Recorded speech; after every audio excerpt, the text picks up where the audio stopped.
सावधान चालू कर। ये म्यूट कर लें आप सब। जय श्री ओम नमः सिद्धेश्वर। नमो हरिहंताणं, नमो सिद्धाणं, नमो आयर्याणं, नमो वज्रायाणं, नमो लोहे सर्वेशाहुनम्।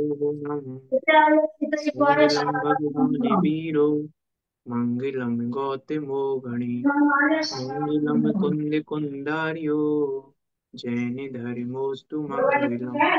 सर्व मंगल मांगल्यम, सर्व कल्याण कारकम, प्रधानम सर्व धर्माणाम, जैनम जयतु शासिनम। तज्जयति परम ज्योति, समम समस्तेरनन्त पर्याय। तज्जयति परम ज्योति, समम समस्तेरनन्त पर्याय। दर्पण तले सकला, प्रतिफलति पदार्थ मालिका यत्र, परमागमस्य बीजम् निषेध्य जात्यन्त सिन्धुर्विधानम्। सकलिने विलसितानां, विरोधिमथिनं नमाम्यनेकान्तम्। विरोधिमथिनं नमाम्यनेकान्तम्।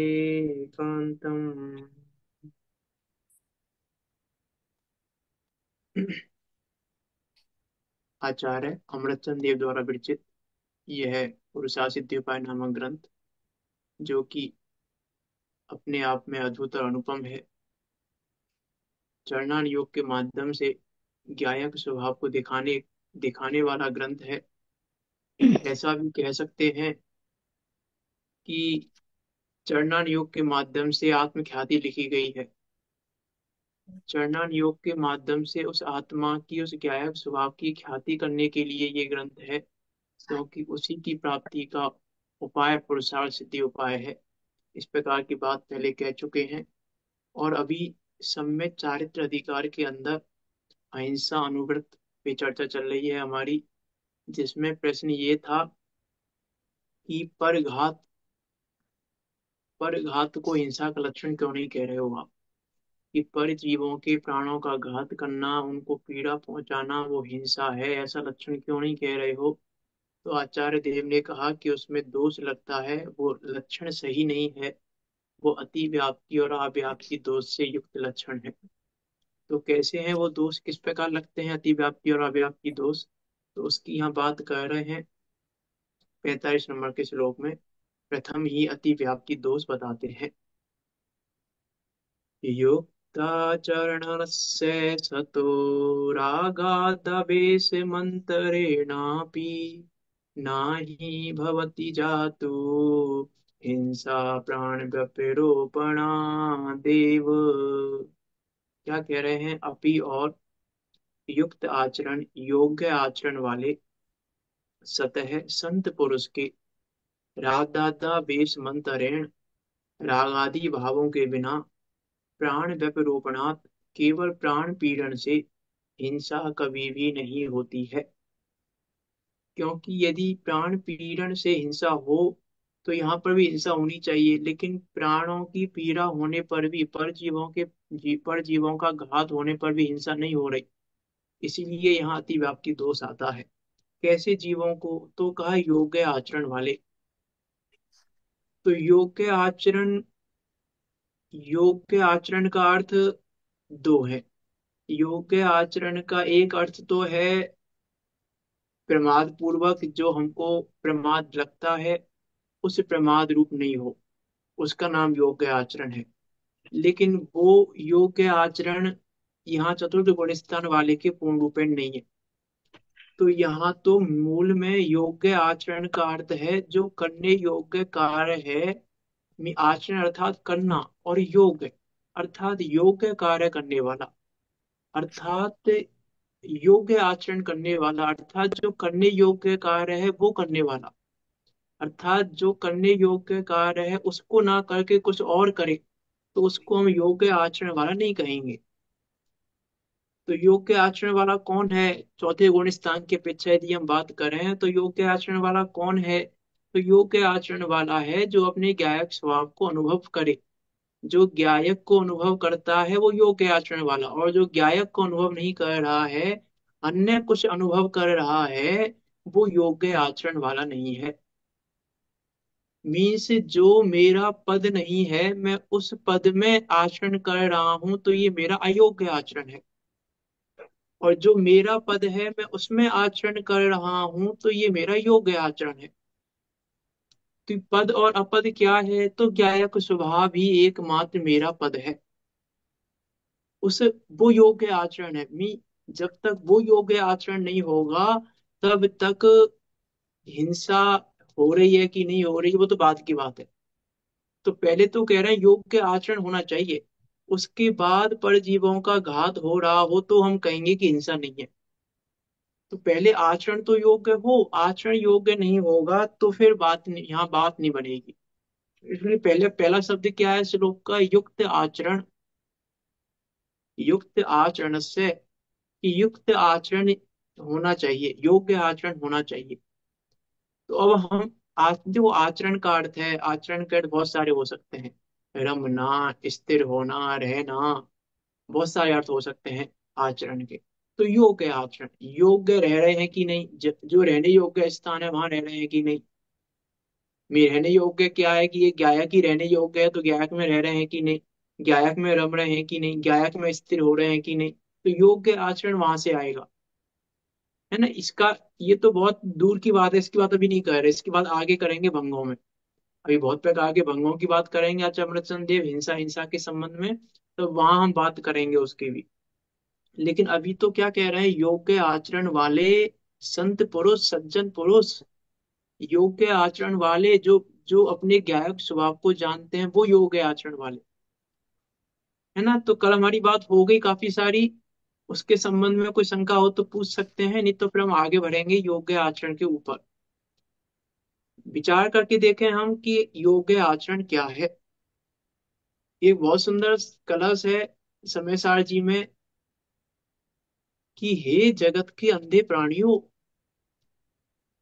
कितनी करुणा पूर्वक आचार्य अमृतचंद देव ने वो कलश लिखा है, हे जगत के अंधे प्राणियों, इस अपद में क्यों सो रहे हो? अपने को पर्याय मात्र अनुभव क्यों कर रहे हो? यह पद तुम्हारा पद नहीं, नित जान कर क्यों सो रहे? ये है यहाँ, ये जो पद तुम्हारा नहीं उस पद में रह रहे हो, सो रहे हो, ये तुम्हारा प्रमाद है कि तुम सो कहाँ रहे हो। यह पद तुम्हारा पद नहीं, निज जान कर क्यों सो रहे? जागो इधर आओ रहो, नित्य मगन परमानंद में, हो परम पद में तुम स्वयं हो चैतन्य में। कि तुम तो वो चिन्ह मात्र वस्तु स्वरूप हो, तुम तो चिन्ह मात्र वस्तु हो, तुम तो ज्ञान मात्र वस्तु हो, तुम अपने को ज्ञान मात्र अनुभव नहीं करते, यही तुम्हारा योग अयोग्य आचरण है। योग्य आचरण के लिए पहले हम अपने को ज्ञान मात्र अनुभव कर रहे हैं कि नहीं। हम अपद द्रव्य भावों में तो स्थित नहीं है। द्रव्य के तो बहुत सारे भाव हैं, द्रव्य के भाव तो बहुत सारे हैं, लेकिन एक ज्ञान मात्र भाव के अलावा बाकी सारे भाव अपद हैं, रहने योग्य स्थान नहीं है, आचरण करने योग्य स्थान नहीं है, रमने योग्य स्थान नहीं है, अपना मानने योग्य स्थान नहीं है, अपना अनुभव करने योग्य स्थान नहीं है। तब जाके योग्य आचरण होगा। तो क्या कह रहे हैं यहाँ पे? योग्य आचरण वाले संत पुरुष के रागादि भावों के बिना केवल प्राण पीड़न से हिंसा कभी भी नहीं होती। कि अनंतानुबंधी रागादि भाव के बिना, चौथे गुण स्थान वाले के किसका अभाव हुआ है? कि अनंतानुबंधी का। तो चौथे गुण स्थान वाला युद्ध भी कर रहा है, प्राणों की हिंसा भी हो रही है, प्राणों को पीड़ा भी पहुंचा रहा है, लेकिन हिंसा क्यों नहीं हो रही? क्योंकि योग्य आचरण कर रहा है। योग्य आचरण क्या कर रहा है? कि वो तो अपने को गायक रूप ही देख रहा है, कि मैं तो इस परिणमन का भी ज्ञाता हूँ, इस परिणमन का भी ज्ञाता हूँ, ये करने का भी ज्ञाता हूँ, ये करते हुए का ज्ञाता हूँ, ये करते हुए का ज्ञाता हूँ, ये करते हुए का ज्ञाता हूँ। मैं तो एकमात्र ज्ञाता हूँ। मैं ज्ञान को ही जान रहा हूँ, ज्ञान को ही कर रहा हूँ, ज्ञान को ही भोग रहा हूँ, ज्ञान ही मैं हूँ, ज्ञान ही मेरा है, ज्ञान ज्ञान ज्ञान और ज्ञान। ये योग्य आचरण है उसका। तो क्या कह रहे हैं यहाँ पे, रागादि भावों के बिना केवल प्राण पीरण से हिंसा कभी भी नहीं होती। है ना। देखो टीका में क्या कह रहे हैं, अपि युक्त आचरण से सतः राधादा वेश मंतरेण प्राण व्यपरूपणात् एव जातु हिंसा नाही भवति। निश्चय से जिनका आचरण योग्य प्रश्न पूर्वक है। जो शब्द तो एक एक मार्मिक है, निश्चय से, परमार्थ से, भूतार्थ से, वास्तव में। निश्चय के लिए किन किन शब्दों का प्रयोग किया, वास्तव में ऐसा ही है। निश्चय से जिनका आचरण योग्य प्रश्न पूर्वक है। अब योग्य प्रश्न पूर्वक क्या है, वो ऊपर बात कर ली योग्य आचरण की, कि जो वो योग्य प्रश्न कहाँ हो रहा है, हमारा पुरुषार्थ कहाँ हो रहा है। पुरुषार्थ का अर्थ है निर्णय। पुरुषार्थ का अर्थ क्या है, पुरुषार्थ का अर्थ करना नहीं है, पुरुषार्थ का अर्थ है निर्णय। कि निर्णय क्या है, तो प्रश्न निर्णय के लिए है, पुरुषार्थ निर्णय के लिए है। निर्णय में उपयोग लगाना ही पहला पुरुषार्थ है, वो है प्रश्न। कि निर्णय क्या कर रहे हैं, हमें निर्णय क्या है हमारा। यदि हमको ऐसा लग रहा है कि कुछ करेंगे तो काम होगा, तो फिर हमारा योग्य प्रश्न नहीं है। तो अभी हम योग्य आचरण से बाहर हैं। कि परिटोटम जी ने तो लिखा है पुरुषार्थ से मोक्ष प्राप्ति। तो वहां तो परिटोटम ने करने की बात लिखी है कि नहीं, करने की बात नहीं लिखी वहां पर भी। वहां पर भी उसमें आगे यदि जाएंगे उसी विषय में, तीसरे नंबर के पृष्ठ पे, उस प्रकरण के तीसरे नंबर के पृष्ठ पे, तो वहां लिखा कि पुरुषार्थ का अर्थ मात्र निर्णय है, और जो भी उपदेश दिया जाता है वो मात्र इस निर्णय कराने के लिए दिया जा रहा है। इसीलिए पुरुषार्थ से मोक्ष प्राप्ति का अर्थ निर्णय से ही समझना। तो यहाँ कह रहे हैं योग्य प्रश्न, प्रश्न का अर्थ है पुरुषार्थ, और पुरुषार्थ का अर्थ है निर्णय। तो निर्णय योग्य है कि नहीं, निर्णय योग्य होगा तो आचरण योग्य होगा। तो कहेंगे हम कि आचरण योग्य है। जब तक निर्णय योग्य नहीं है, जब तक आचरण योग्य नहीं, जब तक प्रश्न योग्य नहीं, और तब तक ये संत पुरुष नहीं, तब तक सज्जन पुरुष नहीं। निश्चय से जिनका आचरण योग्य प्रश्न पूर्वक है, ऐसे संत पुरुषों को रागादि भावों के प्रवेश बिना। अब वहां ऐसे संत पुरुष जिनका प्रश्न योग्य है, पुरुषार्थ योग्य है, निर्णय योग्य है, अब उनके रागादि भाव होते हैं तो भी रागादि भावों का प्रवेश नहीं होता। रागादि भाव होते हैं तो भी रागादि भावों का प्रवेश नहीं होता। रागादि भाव रुक गए ऐसा नहीं है, लेकिन रागादि भाव होते हुए भी रागादि भावों का प्रवेश नहीं है। इसलिए यहाँ कह रहे हैं रागादि भावों के प्रवेश बिना। अब रागादि भावों का प्रवेश नहीं हो रहा है, प्रवेश नहीं हो रहा है अर्थात अब वो तिरोभूत में जा रहे हैं, अब वो आविर्भूत नहीं हो रहे हैं, क्योंकि एक गायक भाव ही आविर्भूत हो रहा है। इसीलिए वहां रागादि भावों का प्रवेश नहीं है। क्योंकि रागादि भाव तो क्या था, कि अपद था, मेरा पद नहीं था। अब तक मैं ये जाना नहीं था, इसलिए मैं उसमें रह रहा था, कहा जा रहा था कि रागादि भावों का प्रवेश हो रहा है। लेकिन अब मैंने जाना कि ये तो मेरा पद ही नहीं है। ये जानने पर अब रागादि भावों का प्रवेश नहीं हो रहा है। इसका नाम है अनंतानुबंधी राग रुक गया, और मिथ्यात्व अनंतानुबंधी का अभाव हो गया। अब उपसम रूप है तो उपसम कहेंगे, छह उपसम रूप है तो छह उपसम कहेंगे, छह रूप है तो छह कह देंगे।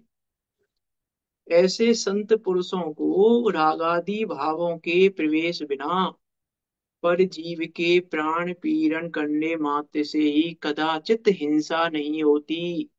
अब देखो कदाचित शब्द, कदाचित शब्द का क्या अर्थ हो सकता है।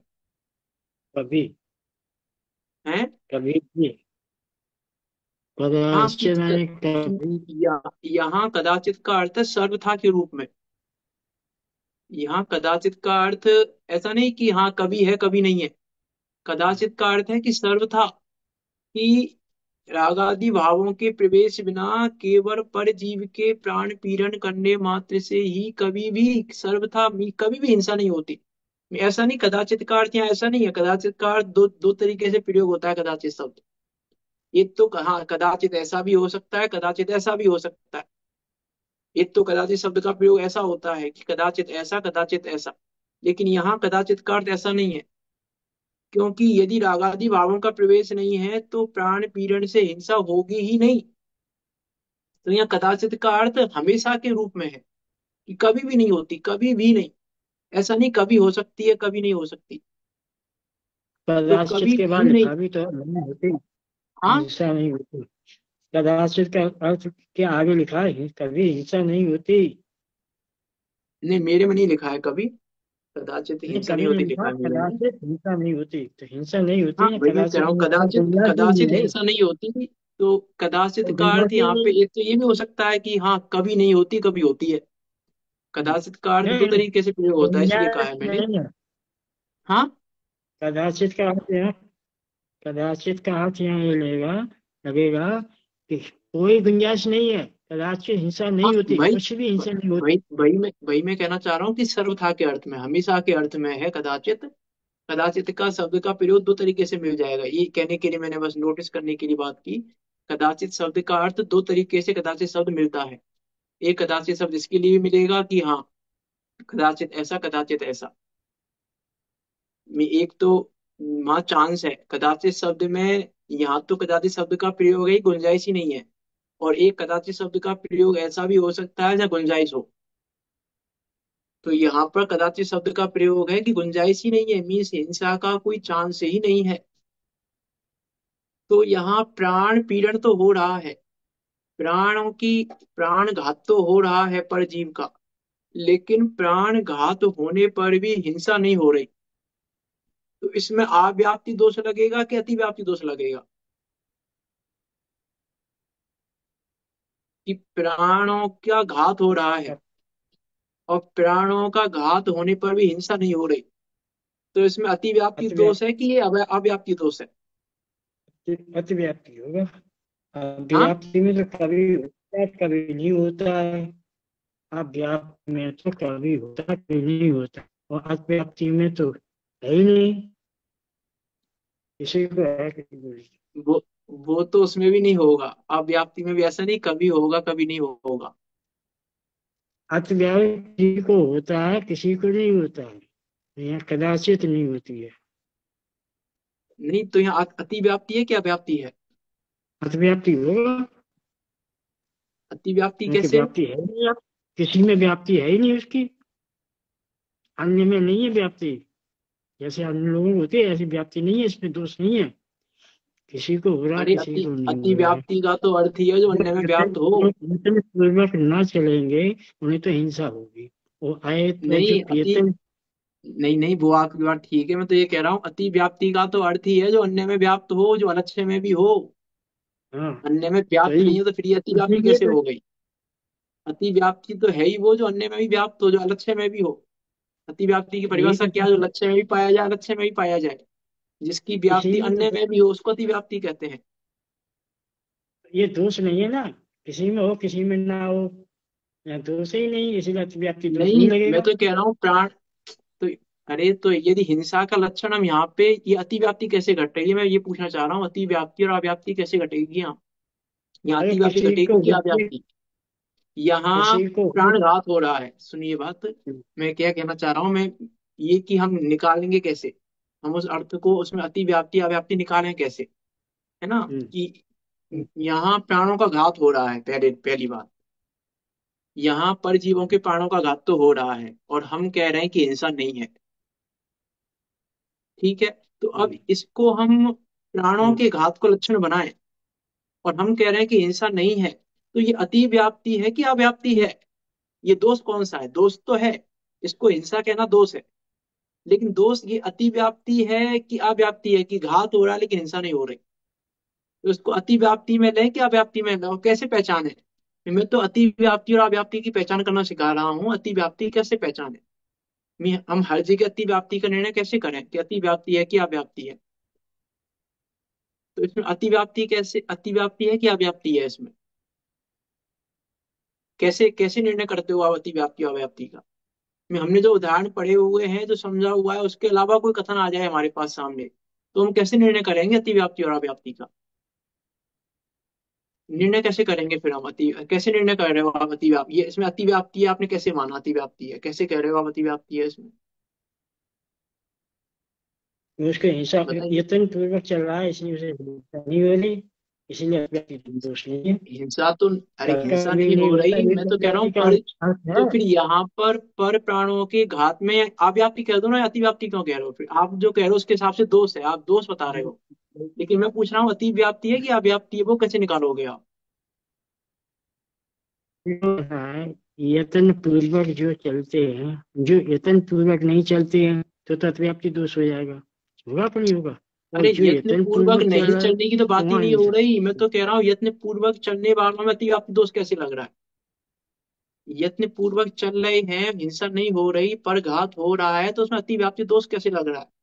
नहीं चलेंगे तो नहीं, हिंसा ही है, तो अतिव्याप्ति अव्याप्ति की बात ही नहीं रही वहां तो। यदि बिना यत्न के चल रहे हैं, योग्य आचरण नहीं है, प्रमाद पूर्वक चल रहे हैं, तो वहां तो अतिव्याप्ति अव्याप्ति की बात ही नहीं है।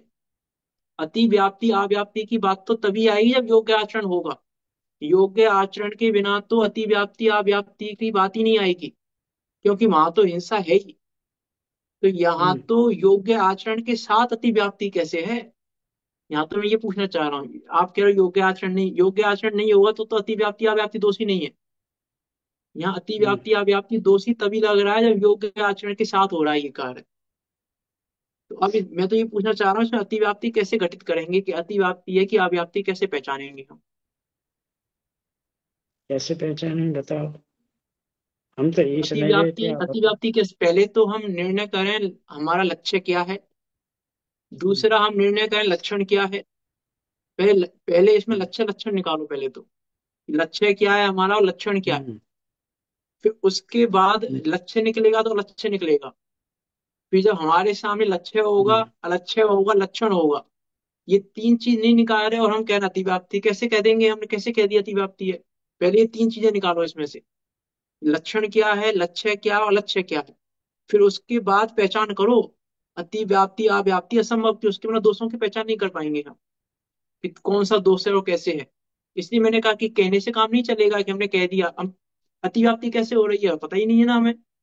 क्योंकि हमने जो उदाहरण सुने हुए हैं लक्षण लक्षण आवास में, उनके अलावा कोई अन्य बात हमारे सामने आ जाए तो हम निर्णय कैसे करेंगे कि इसमें कौन सा दोष है? अतिव्याप्ति हम्म। है कि अव्याप्ति है कि असंभव है, कैसे निर्णय करेंगे? तो इसमें लक्ष्य क्या हम्म। है हमारा और लक्षण क्या है, बताइए आप। मैं देखो एक नॉर्मल क्लास प्रवचन नहीं चल रहा है, यहाँ पे क्लास चल रही लक्ष्य है तो हमेशा है ना? तो रागादि ये भाव। इसमें लक्ष्य क्या है और लक्षण क्या है? लक्ष्य तो है हिंसा ना हो, अहिंसा हो। फिर आप अटक गए बात से। हम्म, लक्ष्य है हमारा हिंसा। यहाँ हिंसा यहाँ जो हो कथन पढ़ रहे। रहे हैं हम कथन में लक्ष्य लक्ष्य लगाना है, हम अपना लक्ष्य नहीं देख रहे। हमारा लक्ष्य क्या है? हमारा लक्ष्य अहिंसा प्राप्त करना है। हम यहाँ लक्ष्य लक्षण देख रहे हैं कथन में। यहाँ उस हम्म, लक्ष्य की बात नहीं हो रही, हमारा लक्ष्य क्या है। यहाँ तो लक्ष्य हम्म, लक्षण पहचानना है कथन में हमको। तो हमारा लक्ष्य है यहाँ पर हिंसा, और ना हो। लक्षण है पर के पर का घात।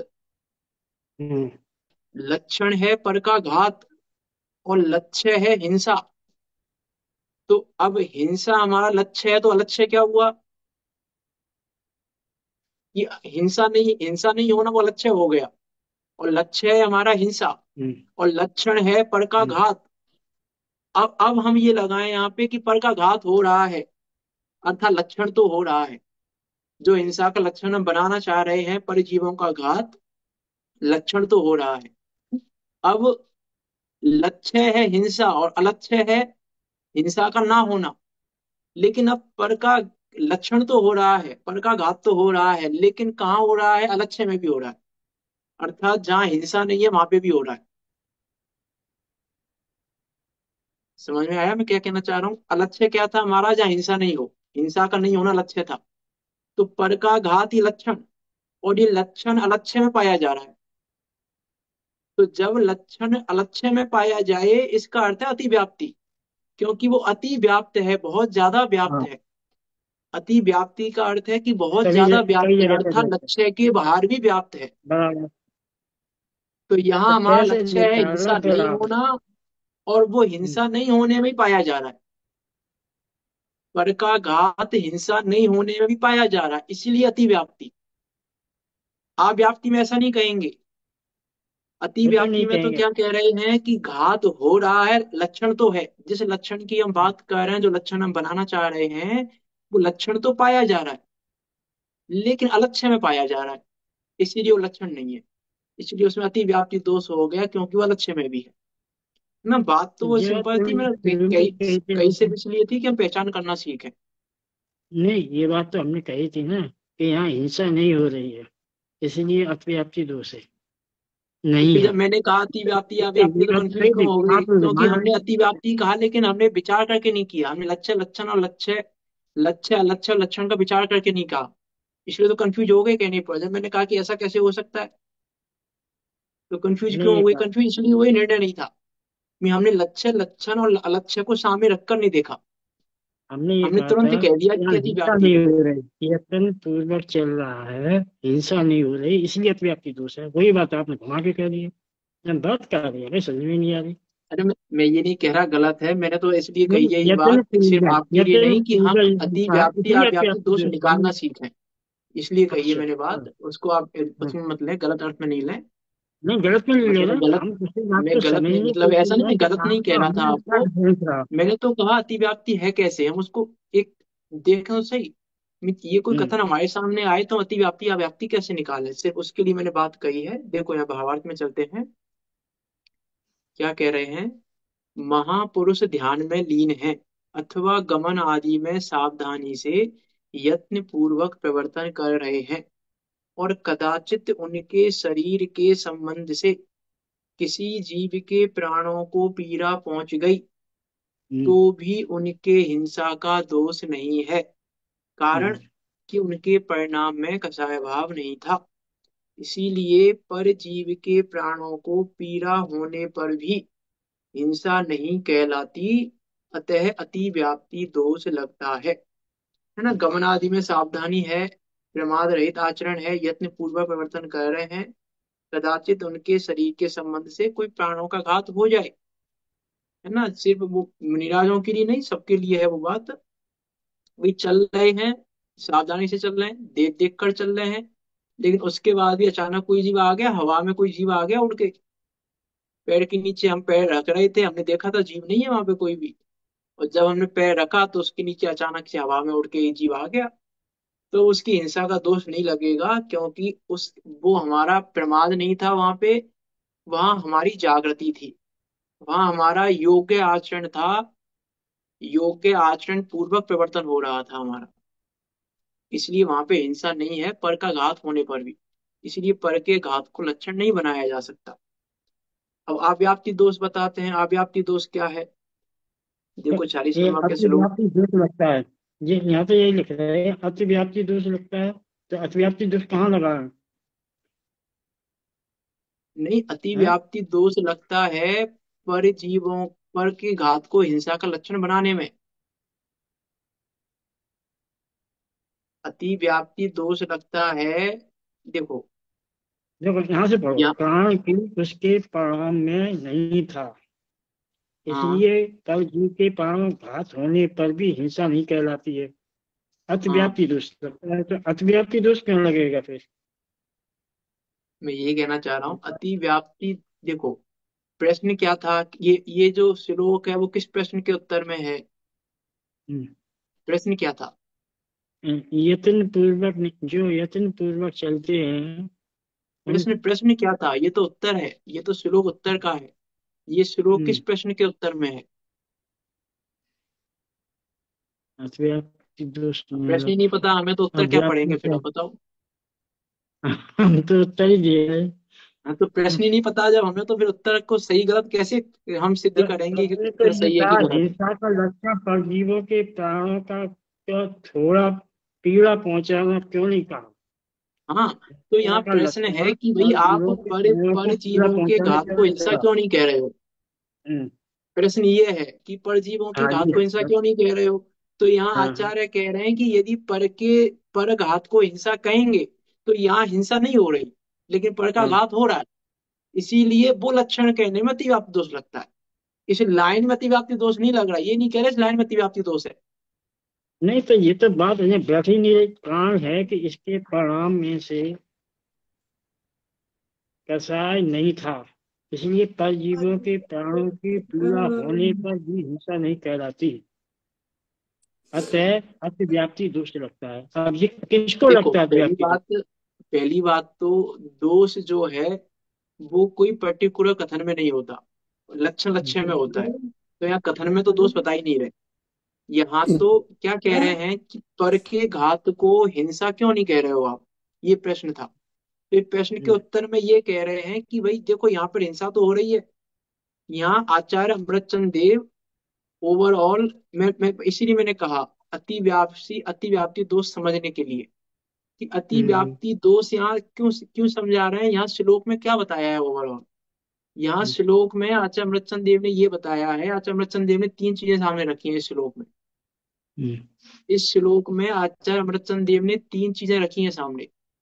हम्म। क्या चीजें रखी है सामने, कि लक्षण रखा है सामने।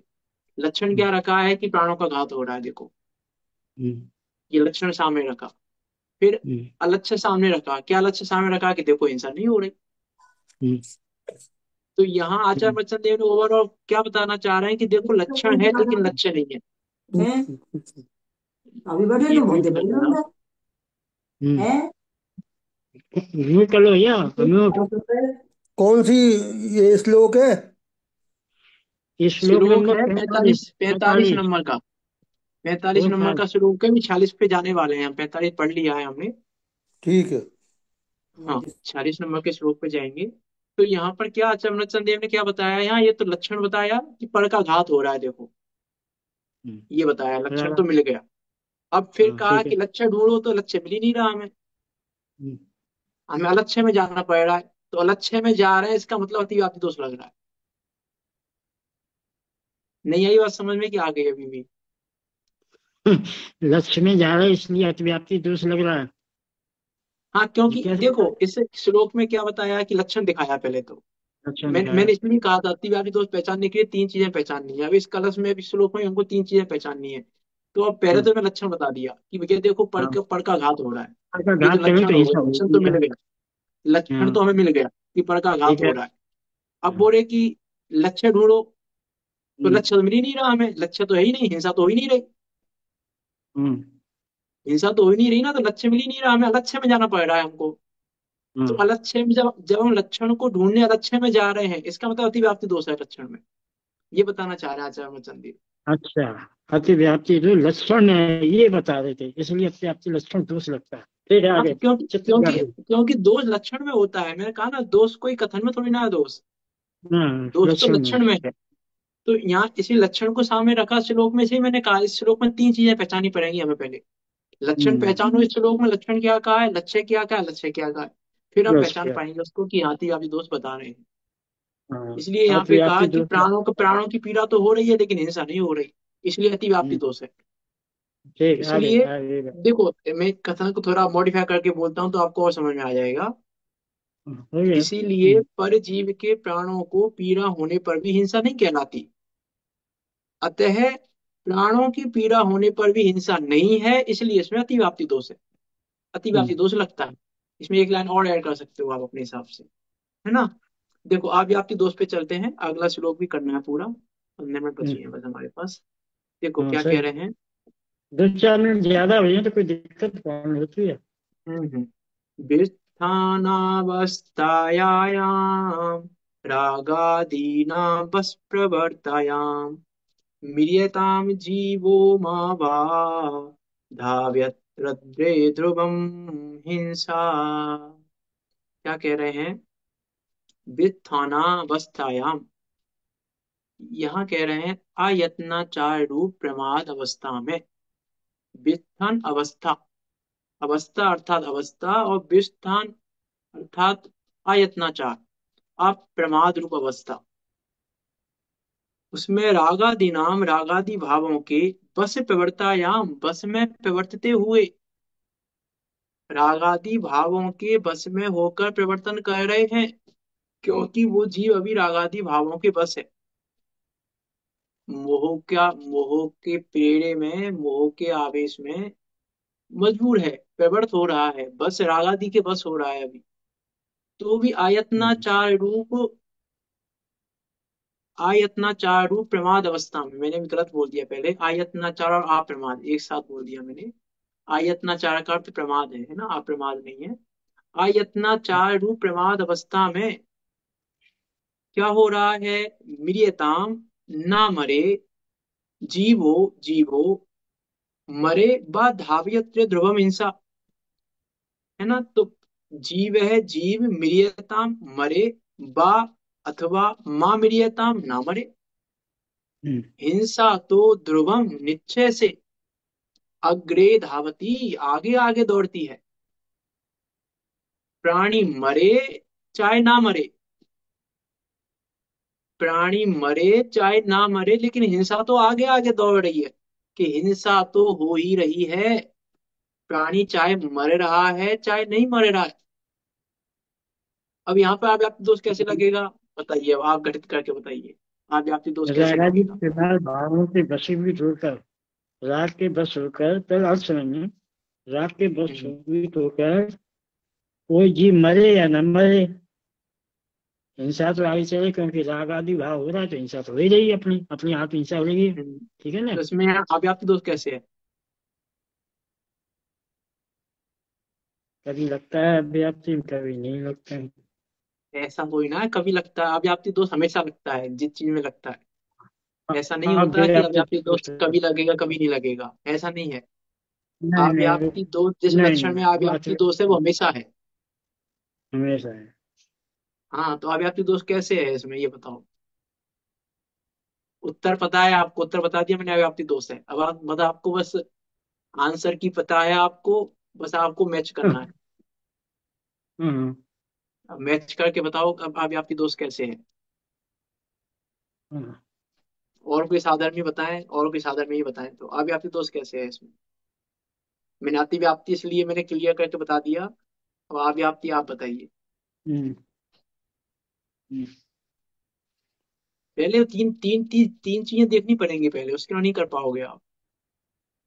तो तीन चीजें लक्षण, देखो, लक्ष्य। तीन चीजें देखते ही उत्तर आ जाएगा। हम्म। रागादि भाव क्यों स्वयं हिंसा हो चुकी है, रागादि होते ही स्वयं हिंसा हो चुकी है, आप परंतु ये लाइनें पढ़ते रहोगे तो नहीं निकाल पाओगे। ये मरे या न मरे, ये मरे या न मरे, तो चलो देखो मैं उसके बताता आउट हूँ, एंड के आदमी मैं हैं। बोल देता हूँ, चलो कोई बात नहीं, मैं बोल देता हूँ, देखो दोबारा से अतिव्याप्ति ने बताया था, अव्याप्ति में ही बोल देता हूँ। हम्म। लक्षण क्या है, परजीवों का घात। घात। ठीक है, लक्ष्य क्या है, हिंसा। और हिंसा। अलक्ष्य क्या है, हिंसा का नहीं होना। हम्म। वो अलक्ष्य है ना, अहिंसा नहीं हम्म। कह रहा हूं मैं, लक्ष्य हिंसा का नहीं होना, वो हम्म। अलक्ष्य। अब लक्षण है पर का घात। हम्म। तो अब पर का घात हो भी रहा है यहाँ पे, नहीं भी हो रहा है, दोनों चीजें हो रही हैं यहाँ पे। हम्म। दो चीजें बताई हैं यहाँ हम्म। पे कि जीव मरे अथवा ना मरे। तो पहले हम हाँ। देखें, जीव मरे, जीव मर गया, हम्म। तो लक्षण तो मिल रहा है हमें कि जीव मर रहा है, पर का घात हुआ, लक्षण मिल गया। और हम्म। हिंसा भी हो रही है, हम्म। हिंसा भी क्या हो रही है आपने ना, रागादि मरे या ना भाव, मरे, हिंसा दोनों में हो रागादि। रही है, दोनों से में हिंसा हो रही है। तो पर हाँ का हाँ। घात हुआ ये लक्षण, और हिंसा हम्म। हो रही है ये लक्ष्य।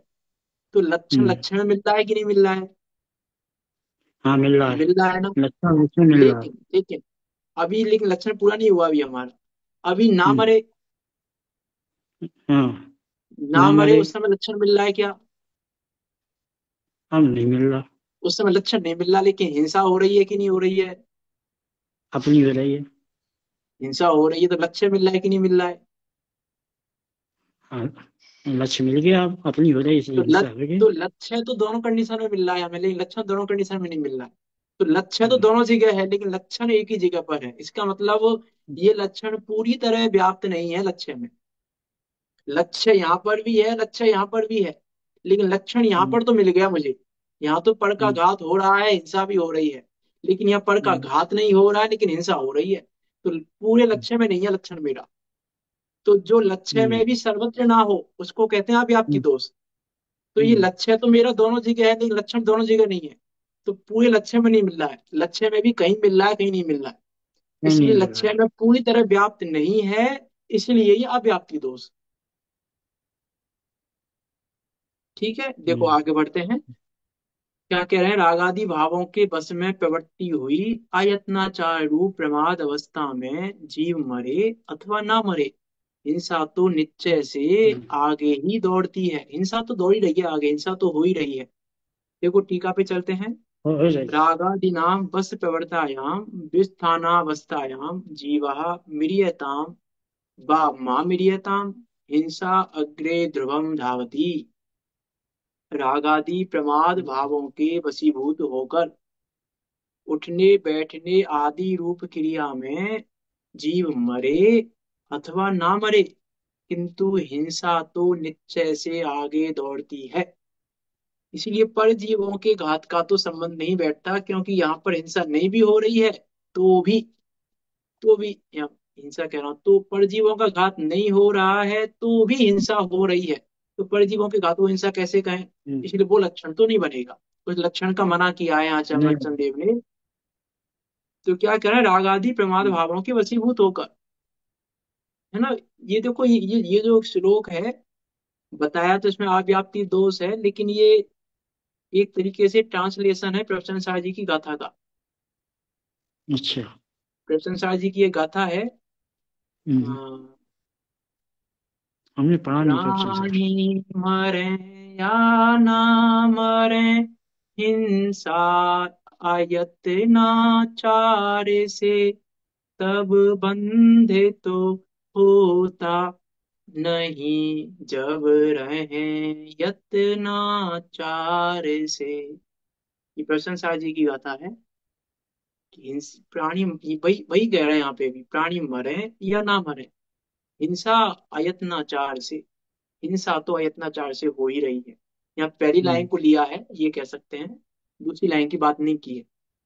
पहली लाइन की बात की है, प्राणी मरे या ना हम्म, मरे, हिंसा अयत्नाचार से। हिंसा तो हम्म, हो ही रही है प्रमाद रूप प्रवर्तन करने में, है ना। जैसे जैसे यदि हम कहें, जो कुछ जगत में भी है, ऐसा नहीं है कोई जैन शासन ही बता रहा है। वास्तव में जगत भी ये मानता है। हम्म, जगत कैसे मानता है ये, कि जगत भी मानता है कि मैंने किसी में गोली मारी और गोली उसके कंधे के पास से होकर निकल गई, तो भी वो हम्म, सजा का पात्र है, कोर्ट उसको सजा देती है।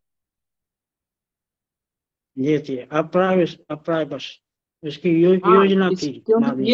ये जगत भी मानता है। मैं ये कहना चाह रहा हूँ, सिर्फ जिन शासन नहीं मानता, जगत भी ये मानता है। भी ध्यान लगेगा। जगत भी ये मानता है कि इसने इस हम्म, अभिप्राय से मारा है तो इसने तो मार दिया, इसको तो मारने की सजा हम्म, मिलेगी।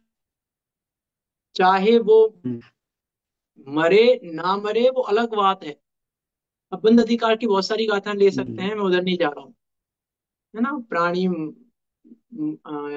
निजायु क्षय से मरण हो, बहुत बंद अधिकार की तो बहुत सारी गाथाएं लग सकती हैं उसमें शांति समय रहती सारथी जी है। की। तो यहाँ क्या कह रहे हाँ, हैं कि मैं ये कह रहा हूँ, जगत भी ये मानता है कि अभिप्राय है तो हिंसा ही है।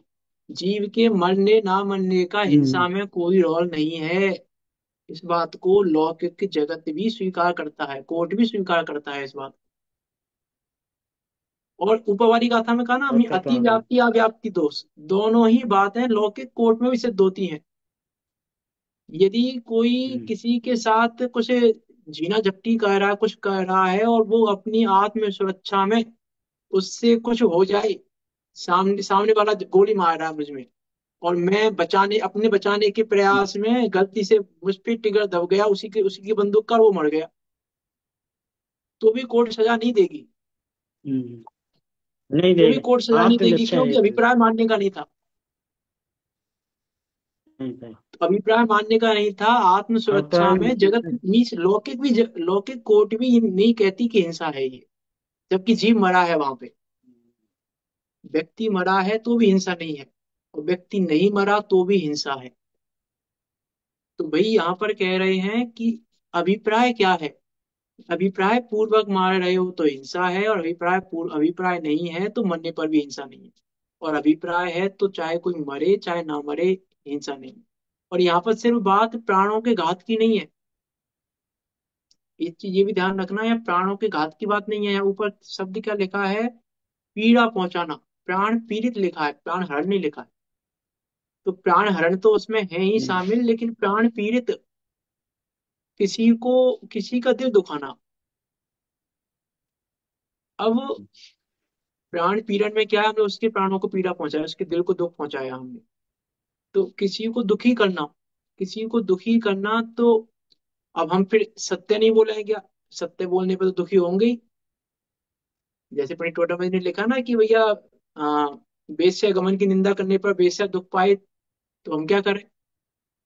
हम्म, तो इस तो मतलब क्या है वहां पे भी कि तुम ना दुखी करने के अभिप्राय से मत कहो।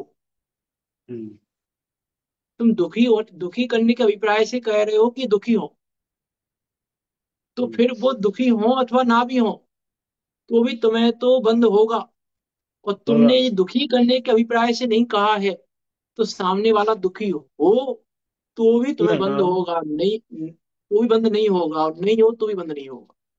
हाँ, नहीं होगा। तो हाँ, हम किसी से कुछ भी कह रहे हैं तो किस अभिप्राय से कह रहे हैं? उसको दुखी करने के अभिप्राय से कह रहे हैं, उसको मारने के अभिप्राय से कह रहे हैं, उसको हिंसा पहुंचाने के। अब हिंसा की बात तो बहुत पीछे भी कर चुके हैं हम, द्रव्य प्राणों की संबंधी बात की थी हमने 7 महीने पहले। उस समय वो श्लोक आया था ना, 43 नंबर का श्लोक, 43 नंबर के श्लोक में बात हम्म, की थी उस समय हमने। तो वो आएगी, दोबारा भी आएगी उस वैसी बात, द्रव्य प्राणों की बात दोबारा भी आएगी, तो वहां पे करेंगे उस बात को भी। तो मीन्स हम किस किस प्रकार से दुखी कर रहे हैं, किस किस प्रकार से मारने का अभिप्राय, किस किस प्रकार से दुखी करने का अभिप्राय हमारा, वो सभी हमको पता होना चाहिए। अभी तो बहुत मार्मिक बातें आने वाली हैं, बहुत मार्मिक बातें कहने वाले हैं चमचंद देव अभी तो आगे। हम्म। अभी मैंने दिया था ना अभी 1-2 दिन पहले, जिज्ञासा बढ़ाने के लिए। आप याद है कि नहीं है याद, क्या क्या बातें आने वाली हैं आगे, कैसी कैसी बातें आने वाली हैं? चलो। मैंने अभी कहा था, अभी अभी आगे ऐसी ऐसी बात आने वाली है, चमरचंद देव कहेंगे कि आ, चींटी को मारा हमने और हमको चींटी बचाने का फल मिल जाएगा। ऐसा भी हो जाता है। और ये तो आ, मान और 10 लोगों ने हिंसा जाने की, का। 9 को फली ना मिले। 10 लोग हिंसा करें और 9 को फली ना मिले, उसका एक कोई फल मिले बस, ऐसा भी हो जाएगा। और हिंसा हमने की नहीं है, हिंसा हम भविष्य में करेंगे और फल हम्म, हमको आज ही मिल जाए, ऐसा भी हो जाता है। हम्म, और जिसकी हम मार कभी जाएगा। भी हिंसा नहीं करेंगे भविष्य में, हिंसा ही नहीं करेंगे हम भविष्य में कभी भी, उसका ही फल मिल जाएगा। हम्म, ऐसी ऐसी बातें करेंगे आचार्य चंदेव अभी हिंसा हिंसा के संबंध में। तो बहुत कभी मार्मिक बातें हैं, हिंसा वो तो नहीं अभी करेंगे आगे उसका भी आएंगी। हिंसा का फल मिलेगा। हाँ, कभी हिंसा नहीं करेंगे फिर भी हिंसा का फल मिलेगा। भावों से हाँ, अभिप्राय से मिलता होगा, अभिप्राय से हाँ, भावों से। अपराध वाली बात तो आ करेंगे चुकी वहां है। पे देखेंगे। ये तो मैंने बात दोबारा इसलिए कह दी, आपकी जिज्ञासा बनी रहे कि आगे क्या विषय आने वाला है। आचार्य अमृतसन देव में ऐसी हिंसा हिंसा की बात आपको जिनागम में कहीं नहीं मिलेगी, जो पुरुषा सिद्धि उपाय में आचार्य अमृतसन देव ने दे दी है। हम्म, में हिंसा हिंसा को किस लेवल पे हम्म, जाके देखते हैं आचार्य अमृतचंद देव, उनका हिंसा और अहिंसा को देखने का लेवल कुछ अलग है, कुछ अलग लेवल से बात करेंगे वो। मैं हिंसा हिंसा हमने की नहीं अभी, हम और दो दिन बाद हमसे भाषा कोई पे हिंसा हिंसा होगी। कहते हैं तो आचार्य अमृतचंद्र देव की, आचार्य अमृतचंद्र देव ने जो बात कही है कि राग आदि में हिंसा है, ऐसा तो अन्यत्र नहीं है। जीव नहीं मात्र वो में तो हिंसा खैर है है ही ऐसा नहीं, तो संदेह लेकिन मिल सिर्फ जाएगा। इतना सा नहीं है, उन्होंने सिर्फ इतना सा नहीं कहा, बहुत मार्मिक बातें आएंगी आगे, वो तो आगे बातें करेंगे। तो मैंने बीच में ऐसे ही आ गया तो बोल दिया। हाँ, अभी आएंगे वो भंग आएंगे, भंग दिए हैं बहुत सारे, आचार्य अमृतचंद देव ने भंग बनाए हैं हिंसा हिंसा के, तो भंग आएंगे। देखो अभी तो क्या कह रहे हैं यहाँ पे, ये भावार्थ पढ़ लेते हैं बस, समय हो गया है पूरा। जो प्रमादी जीव कसाय के बस होकर गमन आदि क्रिया में यत्न रूप परिवर्तन नहीं करते अथवा उठते बैठते क्रोधादि भाव रूप परिणमन करते हैं, तो वहां जीव कदाचित मरे या ना मरे, परंतु इसे तो कसाय भाव से अवश्य हिंसा का दोष लगता है। अब देखो यहाँ पे क्रोधादि बड़ा भाव रूप परिणमन करते हैं, क्या मतलब है इसका? कसाय बस। क्या कसाय बस? कसा क्रोध कसा है? क्रोध कोई भी कसा चौथे हो चौथे सकता है, गुण क्रोध स्थान आदि वाले लिख के रही है घटाओ। ना। क्रोध आदि कोई हाँ, भी कसा है। चौथ को चौथे गुण स्थान स्थान वाले। वाले के कैसे घटाओगे? परिणमन नहीं हो रहा है या परिणमन हो रहा है, कैसे घटाओगे? मिथ्या दृष्टि के परिणमन हो रहा है और चौथे गुण स्थान वाले के नहीं हो रहा है। कार्य तो दोनों ही कर रहे हैं, तो क्रोधादि भाव रूप परिणमन कैसे घटाओगे? बाकी तो अनंतानमल जी तो है ही ना, सम्यक दृष्टि के तो। अब आपने आज नहीं है। ज्वाइन किया है इसलिए मैं आपसे नहीं पूछ रहा हूँ। हम्म। क्योंकि पिछले 4-5 दिन में हमारी इस समय में चर्चा हुई है काफी सारी। यहाँ हम्म। ओवरऑल है क्रोधादि भाव रूप परिणमन करते हैं कि हम क्रोध के काल में हमने आविर्भूत क्या किया हुआ है। क्रोधादि भाव रूप परिणमन करना अर्थात क्रोध के काल में हमने क्रोध को आविर्भूत कर लिया, ये क्रोधादि रूप परिणमन करना हम्म। है ना? क्योंकि मैं क्रोधादि रूप तो परिणमित होता ही नहीं, है ना? बात कर चुके गाय हैं हम गौर के पहले। क्रोध। क्रोधादि रूप तो ज्ञायक भाव परिणमित होता ही नहीं, मैं तो ज्ञायक हूँ। तो मैं क्रोधादि रूप तो परिणमित हुआ ही नहीं, लेकिन फिर भी कह रहे हैं क्रोधादि रूप परिणमित हो रहा है, अर्थात क्रोधादि को मैंने आविर्भूत किया हुआ है, ज्ञायक भाव को मैंने तिरोभूत कर दिया है, ये क्रोधादि भाव रूप परिणमन करना है, अनंत अनुबंधी को, है ना? उसको यहाँ पे लगाना। इसे तो कसाय भाव से अवश्य हिंसा का दोष लगता है, अर्थात पर जीव के प्राण को पीड़ा ना होते हुए भी प्रमाद के सद्भाव से हिंसा कही जाती है, इसीलिए उस लक्षण में अव्याप्ति दोष लगता है ना? कल इसकी और अगले श्लोक पे जाएंगे, उनके अगले प्राण श्लोक की बात ना करेंगे कल। होते विचार करना क्या कहना चाह रहे हैं। परजीवों के घात को हिंसा नहीं कह सकते हम। यहाँ चमरचंद देव ने ये सिद्ध किया है कि परजीवों के घात का और हिंसा का कोई संबंध नहीं है। नहीं।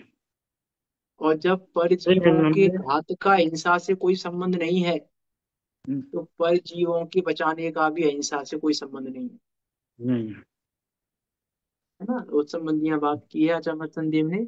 विचार करना, बाकी बातें कल करेंगे। बहुत मार्मिक प्रश्न उठाया है यहाँ पे, और उस प्रश्न का बहुत मार्मिक जवाब दिया है आचार्य चंदेव ने अगले श्लोक में, उसकी बात कल करेंगे हम।